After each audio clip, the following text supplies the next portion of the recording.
pertama langkah pemerintah untuk menguatkan rupiah itu saat ini sudah baik ya, atau sudah optimal, tetapi saya kira momentumnya kurang tepat gitu. Karena apa? Harusnya intervensi yang dilakukan terhadap rupiah itu berlangsung sejak 2 bulan yang lalu, di mana IHSG sedang koreksi gitu.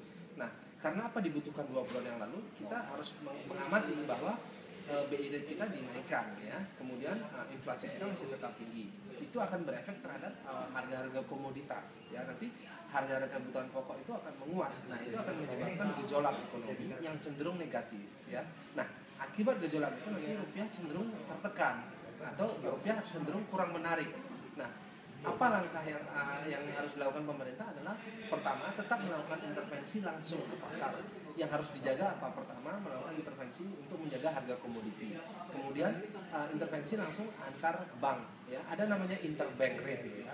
Jadi rate antar bank itu harus dijaga karena nilai tukar rupiah ini harus tetap diwaspadai. Mengingat apa? Potensi rupiah ini ke depannya tetap mengkhawatirkan ya. Mengingat satu, ini menjelang tutup tahun.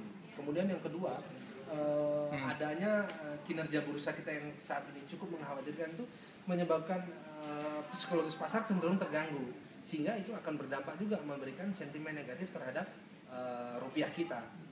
Kemudian kita lihat pemerintah melakukan upaya untuk menerbitkan obligasi dalam rangka stabilisasi perekonomian ya. Tetapi kita lihat langkah yang pemerintah lakukan itu sama juga sudah baik dan sudah optimal, tetapi sekali lagi diluncurkannya sistem obligasi dalam rangka stabilisasi ekonomi itu kurang tepat atau cenderung terlambat ya, karena harusnya diluncurkan itu 2 bulan sebelum terjadinya koreksi. Karena apa? Harusnya pemerintah memiliki pendekatan yang lebih preventif dan lebih agresif untuk melindungi rupiah kita. Lalu ke depan apa langkah-langkahnya, kemudian apa upaya yang harus dilakukan? Saya kira ke depan investor harus mewaspadai pergerakan rupiah, kemudian investor harus mewaspadai juga pergerakan komoditi yang cenderung fluktuatif, dan agenda tahun depan yang diagendakan oleh Presiden dan seluruh pemangku kepentingan negara ini merupakan tahun politik, itu akan menyebabkan tingkat fluktuatif itu sangat-sangat tinggi, sehingga itulah yang harus dilakukan oleh para pelaku pasar. Saat ini harus menghindar dulu dari mata uang atau pasar uang ya, tidak memberikan asumsi pasar uang itu jelek ya, tetapi saat ini harus menghindar dulu. Kita harus menunggu tanggal 30 Oktober ini, karena apa? Tanggal 30 Oktober di Amerika Ben Bernanke sebagai Chairman The Fed akan mengumumkan agenda ekonomi berikutnya, yaitu peluncuran stimulus ya.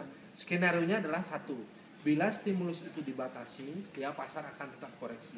Bila stimulus akan diteruskan, pasar akan berjalan flat. Kenapa flat? Kenapa tidak naik? Ya karena sebentar lagi akan tutup tahun ya, mengingat sebentar lagi praktis kinerja bursa kita ini atau kinerja pasar keuangan ini tidak lama lagi karena mau Natal.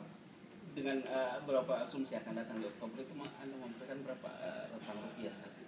Nah, saya kira angka psikologisnya adalah di 11.000 ya hingga 10.950 ya, itu adalah range pergerakan harga rupiah dengan kecenderungan negatif. Ya.